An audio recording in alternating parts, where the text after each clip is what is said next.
Sabe como o ataque dos titãs costuma usar a ideia de falta? Falta de confiança nos seus companheiros, falta de força para lutar, falta de esperança de que vão vencer? Faltando é bem o tom desse daqui.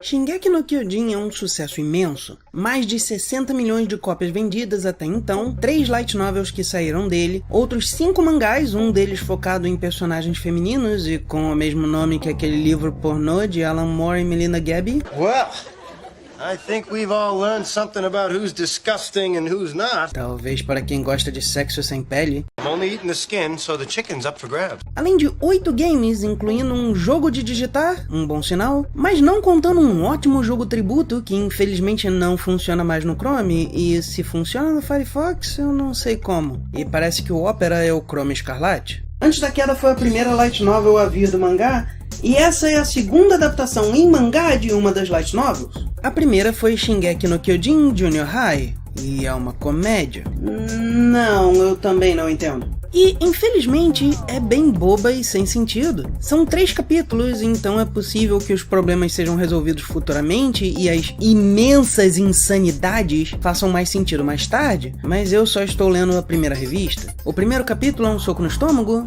mas não no bom sentido. É pra chamar a atenção com impacto, mas se você não tem história, você está apontando para um espaço vazio e seu leitor vai dizer: por que isso seria bom? As primeiras páginas são em papel melhor e coloridas e, como o capítulo em geral, um impacto. Mas este funciona? Cabeça caindo, mulher gritando o nome de seu marido degolado, intercalados por um titã de músculos grotescos, fazendo quadradinho. Talvez não de 8, porque nem titãs veriam um motivo para se cruzar as pernas. Você queria que eu falasse de boquinha da garrafa? Eu tô falando muito de bunda, né? Eu culpo o brasileirismo.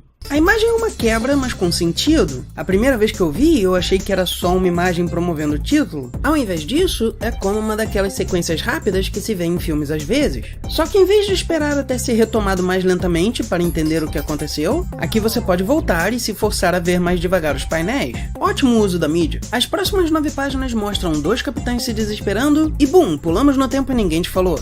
Essa nova situação começa com um céu e linhas indicando tensão, então por que se esperaria que você soubesse não ser uma continuação? Compare com o começo da sequência anterior. Depois das páginas passarem para preto e branco, em si uma leve quebra, o foco passa para o alto, a parede e o sino tocando, seu som permeando estes quadros, o que indica também que algo mudou, caso a mudança de foco não seja suficiente. No não anunciado flashback, um bando de gente que adora titãs quer a abertura dos portões, liderados entre aspas por uma mulher grávida, Senhora Helena, visivelmente fora de si enquanto grita que quer se unir aos titãs.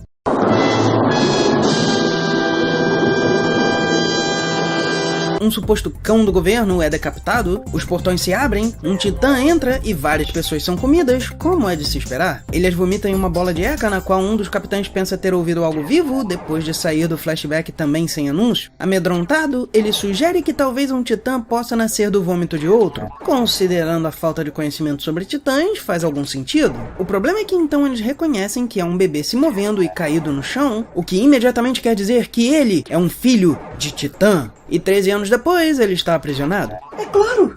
Isso faz tanto sentido! Oh não! Eu bebi café! Agora eu sou café!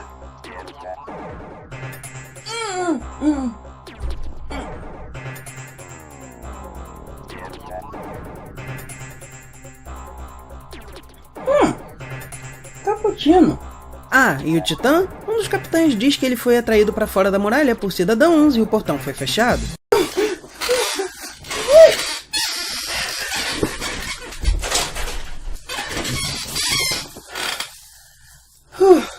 Ainda bem bem que eu tenho esses biscoitos caninos que são vegetarianos, transformam pessoas café de volta em pessoas e também servem para girafas. Convene coitos, experimente! Tem um do seu lado agora mesmo. Piadas de coito não incluídas. A primeira página do segundo capítulo diz que entre mortos, feridos e desaparecidos, 5.000 pessoas foram vítimas do ataque. Sério, um titã consegue atacar 5 milhares de pessoas e ainda estar perto bastante do portão para ser atraído para fora. Ah, tá explicado. Aliás, o que diabos eles estavam fazendo esse tempo todo? Eles são da divisão de reconhecimento, os que viveriam fora da muralha e lutando com titãs mais do que todos os outros, e foram enviados porque algo aconteceu, e por isso estão ali e ficaram olhando.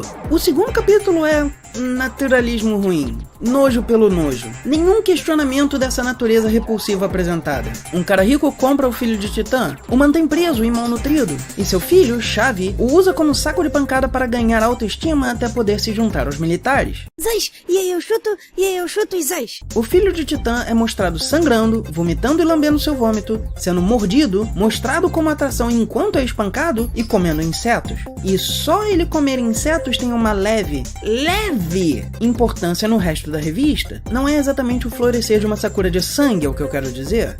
Um parágrafo. E eu resumi praticamente tudo. A única outra coisa é uma introdução de uma irmã para a Chave, Charlie, sempre desconfortável, com um ligeiro momento sonhando com outras terras, destruído pela terra desolada do lado de fora, mas ela ainda esperando haver algum país fora que não alcançam por causa dos titãs. E ela não só os odeia, mas tem pavor deles, então decide matar o filho de Titã. É impossível que eu perca para um simples humano! O poderoso Satangosa, meu pai! Eu também serei um Satangosa! E logo um poderoso Satangosa! Vou me tornar invencível!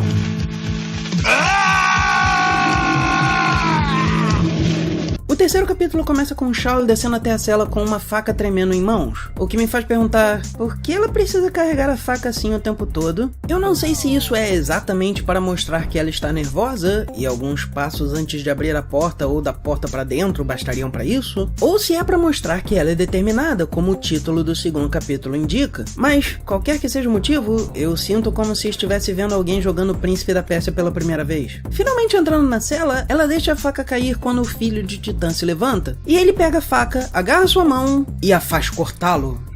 Oh, você quer dizer que o cara que nunca atacou quando era atacado, não ia atacar quando foi atacado? Oh!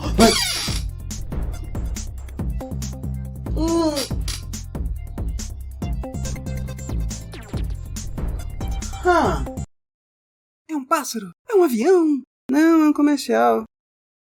A cena não tem nenhuma tensão. A ideia é que você não pode prever o que uma pessoa faria nessa situação. Entretanto, o já tropo de mudança súbita é baseado em acuamento.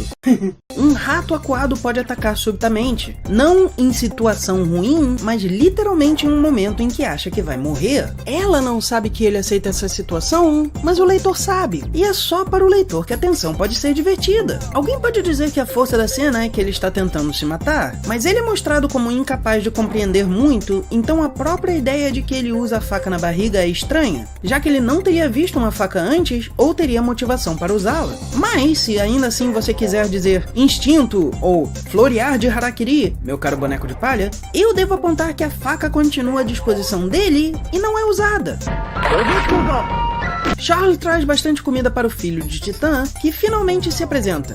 Vale notar que depois de ser mantido nas sombras por bastante tempo, os dois são mostrados sem fundo, sem sombras, sem ambientação. Podemos ler isso como: o momento foi mágico, uma vez que é limpo enquanto a história inteira está cheia da ideia moral ou física de sujo. Uma leitura mais interessante seria que os dois estão finalmente saindo do seu situacionalismo e passando a ser donos dos seus destinos. A partir daqui, os dois começam a fazer coisas que não fariam antes. Kuklu quer aprender sobre o mundo que nunca viu e planeja fugir, enquanto Charlie está ensinando e pretende ajudá-lo a fugir, já que não o vê como um titã. Não é uma ideia ruim, mas realmente perde bastante pelo resto ser tão bobo. A história pula 2 anos, quando Charlie fica sabendo que Chave vai entrar para o exército. Um momento que eu realmente gosto é ela notando que seu irmão se tornar um líder, talvez por torturar Kuklu. Ela basicamente está dizendo, ei, talvez seja um mal necessário, ou, mesmo sendo ruim, não podemos negar os efeitos positivos. E isso é especialmente interessante considerando o que vem em seguida. Seu pai lhe diz que o casamento que negociava já está quase fechado,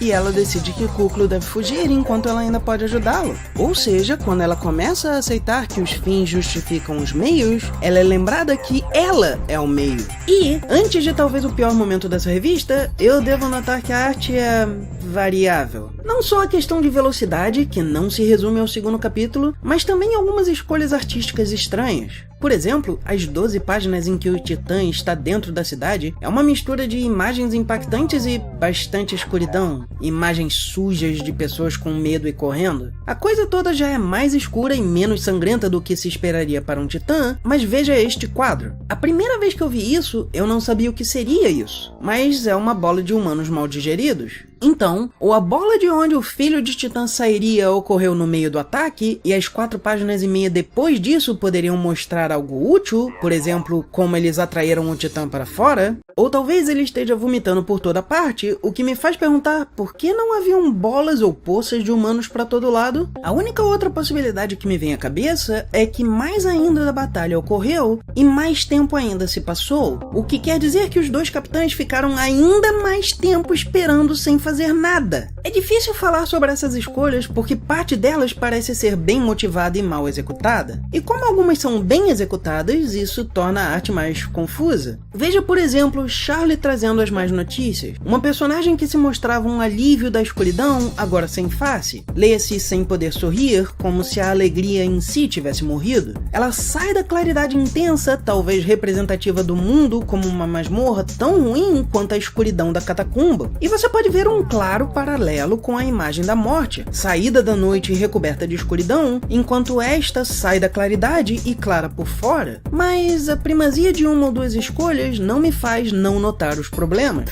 A imagem do bebê na página 52, sendo visto pela primeira vez, pode ser inteligente, com suas orelhas sendo levemente pontudas, e metade do seu corpo mais escuro, quase como se ele tivesse realmente nascido diferente. Só que eu ainda estou vendo aquele pé que está no lugar onde pode sugerir um rabo. O pé que, para estar ali, indicaria que a perna esquerda da criança estaria quebrada e ele estaria chorando pacas ou morto. Ou, se isso não deixa o problema claro, um quadro na página 91 é particularmente representativo desta confusão. Se você vê um garoto olhando para a escuridão de um ângulo estranho, eu também. Mesmo vendo da forma intencionada, ele me remete mais a um ninja em comunhão com as sombras do que um ser sendo consumido pelas trevas, que eu imagino ser a intenção. E mesmo se for este o caso, não funciona bem. A ambiguidade visual distrai demais, e me parece que um pouco mais de detalhe resolveria isso. E, por fim, página 162. Sim, você está vendo Kuklo, o cara que não tem como se lavar e que passou 15 anos encarcerado, em uma roupa ligeiramente rasgada, praticamente limpa, que usa como mini vestido, com certeza para evitar que ele brilhe na luz do sol, seduzindo Charlie com a possibilidade de liberdade. Quando eles são apresentados lado a lado, uma outra leitura possível, e me parece que é a intencionada, é de que eles são complementares em sua oposição. Ele olha para baixo e se lambe, enquanto ela olha para ele e sorri. Ela usa sua mão para um gesto, ele a tem presa e usa por necessidade. Aliás, a partir de agora, toda vez que ele se lambe, ele parece mais um cachorro lambendo um prato em vez de uma pessoa desesperada por comida. E, além disso, eles 2 seriam prisioneiros, já que ela seria casada por interesse. Só que tem aquele pequeno detalhe: ela não é uma prisioneira. Deixe de lado as questões de interesse político e cultura patriarcal que poderiam ser colocadas, porque elas não são. A intenção é obviamente que você pense nisso, mas fora Charlie falando sobre essa possibilidade e o total de uma cena, no final, de que o casamento ocorreria, nada mais aprende. Ela mesmo surge com comida e diz que trará roupas e dinheiro. Então, por que ela não já teria planejado fugir com ele? Porque ela é uma donzela, pura e simplesmente. Se ela quer conhecer outros países, por que ela não tentou fugir ainda? Se a ideia nunca ocorreu a ela, o que seria possível estocomicamente, da mesma forma que Kuklo poderia se achar filho de Titã,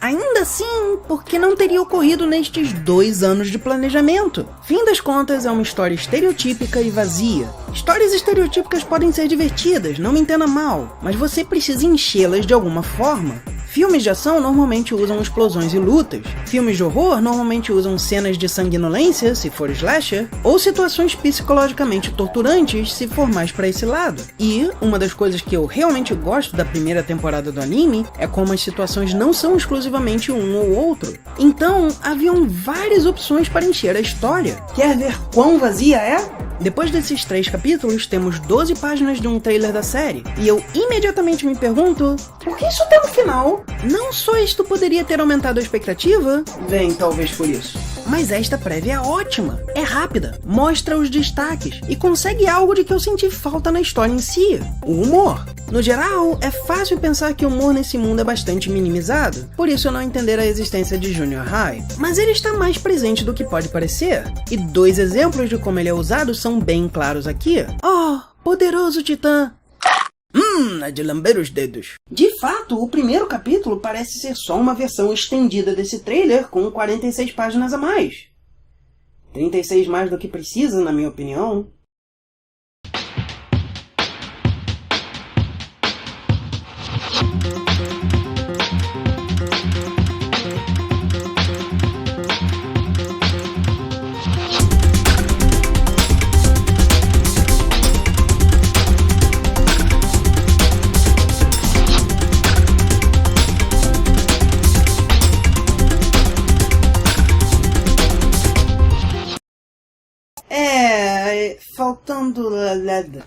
Falta de confiança nos seus companheiros, falta de força, falsa.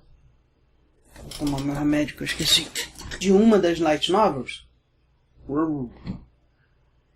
Sim, o e peido. Isso mesmo. Não faz barulho não, cara. Quero terminar. Por que isso seria bom? Mas por que isso seria bom? Mas por que isso seria bom? Mas por que isso seria bom? Mas por que isso seria bom? Eu culpo o brasilianismo. Brasilianismo, eu fui italiano em vez de ser brasileirismo, tá bom. Eu só senti uma coisa molhada atrás da minha orelha. Eu não sei se essa bodega vazou ou se é o suor mesmo. Porque sim, está mais friozinho agora esses dias, mas eu suo, mesmo assim, para todo sempre.